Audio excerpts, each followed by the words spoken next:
जय श्री श्याम सभी भक्तों जैसे हमारे ग्रुप ने और मेरे चैनल पे भी आपने देखा होगा बाबा का श्रृंगार कैसे करते हैं। A to Z हमने सब कुछ सारी छोटी से छोटी बातें उस वीडियो में बताई हैं कि बाबा खाटू श्याम का श्रृंगार कैसे करें। अभी बाबा की छवि को 1 साल के करीब हमारे पास हो गया है। तो आज एकादशी थी तो हम सभी भक्तों ने मिल कर के प्रोग्राम बनाया कि बाबा का पंचामृत स्नान कराया जाए, क्योंकि 1 साल से धूप बत्ती और धुआं प्रदूषण की वजह से जैसे हमारे ऊपर मैल चढ़ जाता है और हमारे ऊपर भी धूल और धुएं का प्रभाव पड़ता है, ऐसे ही श्याम बाबा के ऊपर भी हम सोच रहे थे कि प्रभाव हुआ होगा। तो उनको पंचामृत स्नान कराने के लिए हम सभी लोग मौजूद थे श्री कृष्ण मंदिर झाड़सा में, और हमने बाबा की छवि को पंचामृत, जिसमें कि दूध, दही, घी, शहद, गंगाजल और बूरा, इससे बारी बारी से स्नान कराया जैसे कि पंडित जी बताते रहे। क्योंकि स्नान तो आप खुद भी करा सकते हो पंचामृत से, लेकिन अगर पंडित जी अवेलेबल हो तो पंडित जी के मंत्र उच्चारण के साथ अगर बाबा का स्नान कराया जाए, किसी भी भगवान का पंचामृत स्नान कराया जाता है तो उसका अलग आनंद होता है, अलग अनुभूति होती है उसकी। तो सबसे पहले दूध के साथ श्याम बाबा जी को नहलाया गया, श्याम बाबा की छवि को नहलाया गया। आप देख सकते हो कि जो बाबा की छवि शुरू में थी, जिस पे कि धूल धुआं वगैरह थोड़ा सा लगा हुआ था, और स्नान करने से पहले और स्नान के बाद की जो बाबा की छवि होगी उसमें ज़मीन और आसमान का फ़र्क होगा, ये आप सभी देखेंगे। तो सबसे पहले दूध से बाबा का स्नान कराया गया, उसके पश्चात ये दही आ गई है। दही से बाबा का ये कहते हैं कि पंडित जी बताते हैं कि किसी भी बाबा की छवि हो या भगवान की छवि हो, उसको जब हम पंचामृत से नहलाते हैं तो फेयर एंड लवली की भी ज़रूरत महसूस नहीं होती, और भगवान के अंदर एक अद्भुत चमक आ जाती है, अलौकिक चमक आ जाती है। क्योंकि पुराने काल से ही हमारे जो ऋषि मुनि, जो हमारे पंडित लोग हैं, हमारे जो पुजारी हैं, वो इसी तरह से सभी भगवान का पंचामृत स्नान कराते हैं। तो ये हमने दूध के बाद दही से स्नान कराया, उसके बाद ये पानी डाल करके एक बार दही को हटा दिया है। देखिए अलग चमक आ रही है बाबा के छवि पर। और इसके बाद जैसे जैसे पंडित जी बताते गए, दही के बाद अब घी का नंबर आएगा। घी से बाबा को नहलाएंगे भी अच्छे से। पहले जो दही और दूध लग गया था उसको अलग से हमने साफ कर दिया। ये पंडित जी मंत्रोच्चारण करते हुए साथ साथ जल के बाद दूध के बाद जो है दही। पंडितों की महिमा, ब्राह्मणों की महिमा शुरू से ही हमारे रामायण में भी अलग से श्री रामचंद्र जी ने बताई है कि गऊ और ब्राह्मण और साथ में हर हाल में पूजनीय है। कभी भी, क्योंकि स्नान तो कैसे भी करा सकते हैं, लेकिन बिना मंत्रों के दूध दही से जो हमने स्नान करा दिया है, अधूरा रहता है। उसके बाद घी से स्नान होगा, उसके पश्चात घी के स्नान के बाद फिर शहद से, फिर गंगा जल से, और फिर बूरा से। बूरा कहते हैं, पंडित जी बताते हैं कि जो भी चिकनाट एक्सेस, ये देखो घी आ गया है, देसी घी, गाय का घी है। देसी घी से बाबा का स्नान कराया गया, दूध दही, उसके पश्चात शुद्ध गाय का, देसी गाय का घी, ये हमने देसी घी से स्नान करा दिया। आँखों पे, माथे पे, नाक पे, बाबा के पूरी छवि पर अच्छे से देसी घी से स्नान करा दिया है बाबा को। और मंत्र उच्चारण साथ साथ चल रहे हैं पंडित जी के। हमारे शास्त्री जी हैं मंदिर में, काफ़ी गुणी और गुणवान। और ये आ गया अब शहद, ये शहद से स्नान कराया जा रहा है श्याम बाबा का।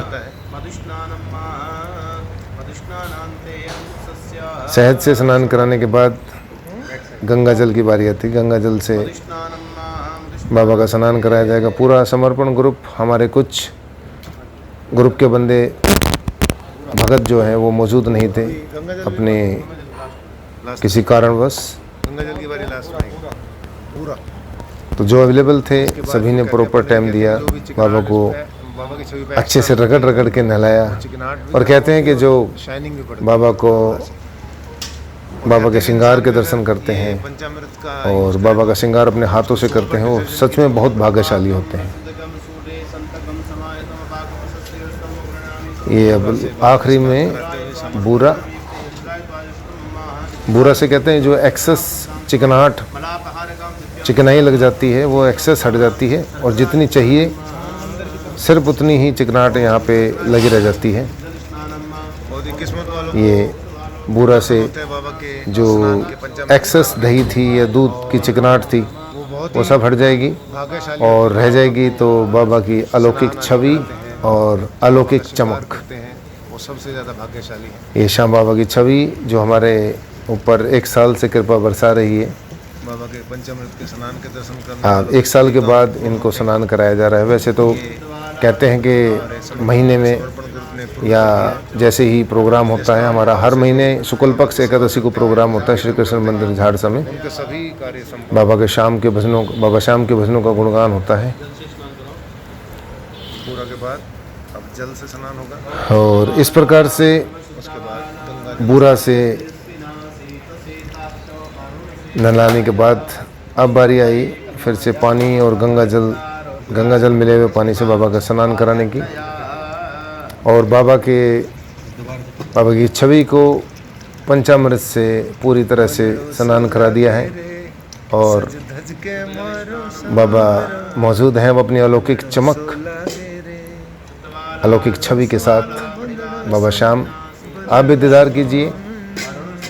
वैसे बहुत से लोग ऑब्जेक्शन करते हैं कि भाई बाबा का श्रृंगार ओपन में नहीं करना चाहिए और इसके ऊपर भी शायद हो सकता है कुछ भगत सहमत ना हो, लेकिन मेरा मानना सिर्फ यही है कि बाबा से रिलेटेड वो चीज़ें जो कहीं भी अवेलेबल नहीं थी वो हमने दिखाने की कोशिश की है ताकि देश का बच्चा बाबा की महिमा जान सके, बाबा की पूजा कैसे होती है, बाबा का श्रृंगार कैसे होता है, बाबा का स्नान कैसे होता है, ये अच्छे से जान ले। और बाबा का जितना प्रचार हो, जितना नाम हो उतना बेहतर है। हमारे ग्रुप के हर मेंबर के ऊपर बाबा की अद्भुत कृपा है। निष्काम भाव से हम सभी लोग बाबा के भजनों का गुणगान करते हैं एकादशी को, ग्यास को। और अभी शायद गंगा जल बचा हुआ है, गंगा जल इसमें पानी में डाल दिया है और ये एक बार फिर से गंगा जल मिले हुए पानी से बाबा का स्नान कराते हुए हमारा ग्रुप, हमारी टीम बाबा की अलौकिक छवि, स्माइलिंग फेस बाबा का सभी को खुशियाँ प्रदान करता है और सभी के ऊपर बाबा श्याम की अद्भुत कृपा रहती है।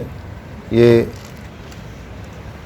सभी देवता बाबा श्याम की कृपा हमने महसूस भी की है, उनका आशीर्वाद महसूस किया है और तभी प्रेरित करते हैं।